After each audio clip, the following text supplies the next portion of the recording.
各位交易員大家好，今集為大家講解 SMC 三部曲。大部分交易員蝕錢唔係因為懶，而係因為佢哋冇一個靠得住、有規矩嘅交易策略，冇一個穩陣嘅策略，咁樣嘅交易根本唔算交易，淨係得賭博啫。所以今日我同大家拆解下我其中一個最犀利嘅 Smart Money Concept 策略。呢個策略結合咗流動性掃盤、訂單區同埋公平價值缺口，整合成一個交易模型，幫你揾到 A 級嘅交易機會。我唔單止會解釋理論，仲會講解實戰應用。我會一步一步教你點樣將呢個策略直接用到你嘅圖表入邊。睇完呢條片，你就會有清晰實用嘅操作路線圖，等你可以夠膽將呢個設定用到自己嘅交易入邊。講正題之前呢，先同大家帶嚟最新優惠，而家即刻去 Vantage 開戶，首次入金享50%回贈，上限高達$500，後續入金一樣有10%回贈。即刻登錄 Vantage 官網開戶，加入官方社群，仲可以第一時間收到優惠信息，或者瀏覽網站 vantagemarkets.com， 重新睇下掃蕩流動性區域同經典嘅公允價值缺口，先至構建出嚟。將呢兩個概念夾埋一齊，就可以整出一個高勝算嘅交易模型，無論牛市定熊市表現都一樣咁好。牛市嘅情況下，呢個設定會喺價格翻到一個已經掃過賣方流動性嘅區域時出現，比如話之前某個關鍵需求區嘅低位，一個主要低點或者一堆低點嘅流動性，跟住價格就會出現明顯嘅反彈。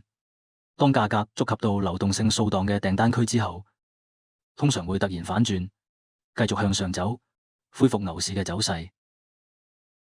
相反，熊市入邊其實都係用同一個概念，只不過方向相反咗。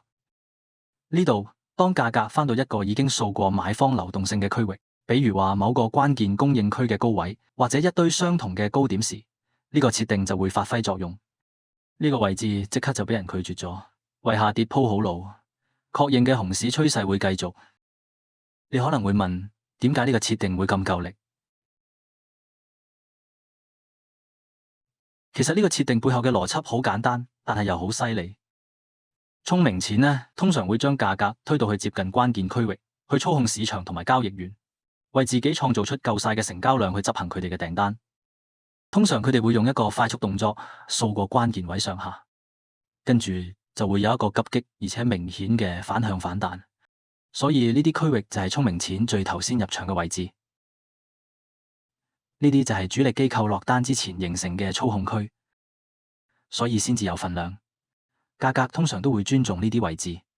所以當價格再翻到呢啲區域，機構通常會再入場守住佢哋嘅倉位，或者執行未完成嘅交易。呢個就係點解我哋要等價格翻到呢啲區域嘅原因。用呢個交易計劃先至睇到最好嘅效果。你需要用兩個唔同嘅時間框架一齊操作。首先用大啲嘅時間框架去分析成個市況，揾出流動性、獵取同埋相關嘅訂單區。呢個策略最有效嘅大時間框係30分鐘同埋15分鐘圖。之後，當你揾到一個潛在嘅入市機會，就可以轉去5分鐘甚至1分鐘圖去尋找確認信號同埋精準入場位。我而家同你拆解下成個流程。如果你用30分鐘圖做分析，就要轉去5分鐘圖確認走勢反轉同埋尋找入場位。如果你用15分鐘圖，就要轉去1分鐘圖做確認同埋入場。呢個策略最正嘅地方就係兩種情況都一樣有效。最緊要就係揾啱適合自己風格嘅時間框架，跟住堅持用落去。而家我哋一步一步拆解第一個交易策略嘅細節。牛市嘅情況下，第一步就係要睇大時間框，比如話30分鐘圖或者15分鐘圖，揾到一個有效嘅流動性獵取。你要睇住價格突破咗一個關鍵位之後即刻反轉，仲要加埋結構突破嘅確認。一旦出現呢啲情況，你就要標記翻引發流動性掃貨同埋結構突破嘅訂單塊。呢個就係你高時間框架嘅重點關注位。而且好多時候價格都會翻頭測試呢個訂單塊，呢度就會變成一個需求區。聰明錢會再入場，標記好訂單塊之後，下一步就係等價格回調入去。你嘅交易機會就喺呢度出現啦。而家當價格翻到你嘅訂單塊，你有兩種入場方法可以根據你嘅風格選擇。一種係保守入場，一種係進取入場。我哋先講保守入場方法。當價格翻到高時間框架嘅訂單塊，我哋就要縮細去睇低時間框架，好似5分鐘圖，甚至1分鐘圖，跟住揾下有冇反轉嘅跡象。呢啲可以係市場結構轉變，或者明顯嘅性格改變，呢啲都係我哋第一層確認。而家當結構轉變確認嘅時候，我哋估價格會向上走。下一步就係尋找入市買入嘅機會。呢個階段，我哋要專心揾出市場結構入邊形成嘅牛市公平價值缺口，專心睇呢啲區域，通常好似磁石一樣，會吸翻價格落去，之後先至再繼續向上。落單嘅時候，我哋會喺低時間框牛市公平價值缺口嘅中間位，即係50%，擺個買入限價單。至於止盈目標，我哋就瞄準高時間框架入邊嘅買方流動性，咁樣就可以有一個精準同高勝算嘅部署。不過第二種入市方法，即係比較進取嗰種，一旦價格觸及高時間框架嘅訂單區，下一步就係放大去睇低時間框架。呢度我哋要揾一個被突破嘅公平價值缺口，佢會變成一個反向公平價值缺口，呢個就係你第一個確認信號。一旦呢個反向公平價值缺口形成，佢好大機會會變成新嘅支撐區，就可以俾我哋一個穩陣嘅買入場位。如果同時出現市場結構轉變，就再增加一層強勁嘅共振，令成個部署更加穩陣。有咗呢啲確認信號之後，我哋可以估價格會回調至嗰個反向公平價值缺口，之後再向上走，目標下一個買方流動性。呢個階段，你可以喺新形成嘅反向公平價值缺口中間位落一個買入限價單，止賺目標就設喺最近嘅高時間框買方流動性位。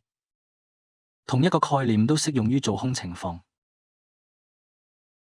有個重要提示，如果你用30分鐘同5分鐘呢個時間框架組合，無論保守定進取入場方法都好好用。但係如果你用15分鐘同1分鐘呢個組合，進取入場方法通常會更加有效。而家我哋將所有嘢整合埋一齊睇下真實圖表例子，實際睇下呢個策略點樣實行。熒幕上面我哋有美元對瑞士法郎1小時圖，你可以睇到，當價格掃走咗1小時低點下方嘅賣方流動性之後，佢隨即翻區間，迅速轉向上推升。如果我哋轉去30分鐘圖，等睇得清楚啲，你會發現喺完成一次有效嘅流動性掠取之後，價格亦突破並收市高於最近嘅高點，形成咗一個極佳嘅結構突破。所以我哋尋找嘅所有條件都喺呢度，一次有效嘅流動性掠取，隨後即刻反轉向另一邊，仲有30分鐘圖上面嘅結構突破。下一步就係要專注於呢個強勁推動嘅起點，亦都係引發流動性掠取同結構突破嘅嗰個動作。為咗做到呢一點，我會標示出呢根收跌嘅蠟燭，亦都係顏色相反嘅嗰根，佢就係30分鐘訂單區，有機會令價格反轉。咁樣就留下咗一個新鮮未被消化嘅需求區，呢個正正係我哋需要留意嘅地方。如果價格回落呢個位置，呢度就係尋找做多機會嘅理想區域。當我哋揾到高時間框架嘅訂單區之後，下一步就係等價格觸及呢個位置。而家我哋一齊睇下圖表之後會點樣發展。你睇到價格向下推，最後觸及呢個區域，仲出現咗拒絕信號。跟住我會放大去睇細時間框架，呢次就用5分鐘圖去密切留意價格喺30分鐘訂單區入邊嘅走勢，同時尋找有冇反轉嘅跡象，或者適合做多單入市嘅時機。而家喺15分鐘圖你會睇到，當價格觸及咗高時間框架嘅訂單區之後，佢出現反轉，仲形成咗市場結構轉變，因為佢突破並收市喺呢個5分鐘結構之上。呢個話俾我哋知，賣方動力開始減弱，買家再次入場。一旦5分鐘圖確認咗牛市市場結構轉變，我哋估價格會繼續向上推升。下一步就係尋找一個適合做多進場嘅位置。而家如果你細心觀察，你會發現價格喺市場結構中形成咗一個牛市公平價值缺口，就係呢一段。呢個區域通常就好似磁鐵一樣，會將價格吸引翻嚟，之後再繼續上漲。而家所有規則同條件都齊晒，我會採用較保守嘅入市方法，喺5分鐘牛市公平價值缺口嘅中位設置買入限價單，目標就係近期30分鐘嘅買方流動性，作為我哋嘅止盈點。而家我哋一齊睇下呢筆交易點樣發展。你可以睇到我哋嘅多單已經成交，隨後價格就轉向，正如預期，價格繼續向上推升，最終到達咗止盈點。而家我哋嚟看下一個真實圖表交易範例。而家熒幕上面顯示嘅係歐元對美元30分鐘圖表，你可以睇到價格掃走咗呢個高點上方嘅買方流動性，跟住即刻反轉方向，跌返高位區間之下，繼續向下推動。而家如果你細心啲，你會發現佢形成一個有效嘅流動性掠奪之後，價格亦確認咗一個熊市結構突破，因為佢跌破並收喺最近嘅低位之下。所以我哋要揾嘅所有條件都齊晒，一個有效嘅流動性掠奪，即時反轉方向，仲有喺30分鐘圖上面清晰嘅結構突破。下一步我會標示30分鐘嘅訂單區塊，作為我哋嘅關注點，特別係呢根價格開始熊市擴張之前，最後一根向上收盤嘅蠟燭。呢個就俾咗我哋一個新鮮未被消化嘅供應區。而呢個正正係我哋要專心嘅地方，因為如果價格回調到呢度，係一個尋找做空機會嘅理想區域。當我哋確認咗呢個高時間框架嘅訂單區塊之後，下一步就係等價格回築。而家我哋一齊睇下圖表之後會點樣發展。你見到價格推高咗，仲觸及咗30分鐘嘅供應區。嚟到呢個位置，我會放大去睇5分鐘圖表，細心觀察區域入邊嘅價格走勢。而家我哋發現咗咩？當價格觸及高時間框架嘅供應區之後，佢出現咗回落，仲跌穿同埋收低於呢個牛市公平價值缺口，佢就形成咗一個反向公平價值缺口。而家呢個反向公平價值缺口更加有機會守得住，會變成一個新嘅阻力位，俾我哋一個好穩陣嘅做空入場位。由呢度開始，預期好簡單，價格會回調至嗰個反向公平價值缺口之後，先至繼續向下走。而家所有規則同確認都齊晒，我會採取進取嘅入場方式。我會喺5分鐘圖表嗰個熊市反向公平價值缺口嘅中位設置賣出限價單，目標就係剛剛喺缺口上面形成價格回調。而家我哋一齊睇下圖表後續點樣發展。你可以睇到價格稍微推高咗一啲，觸發咗我哋嘅賣出限價單，隨後好快便轉向，帶住強勁嘅跌勢向下，完美觸及咗我哋嘅止盈位。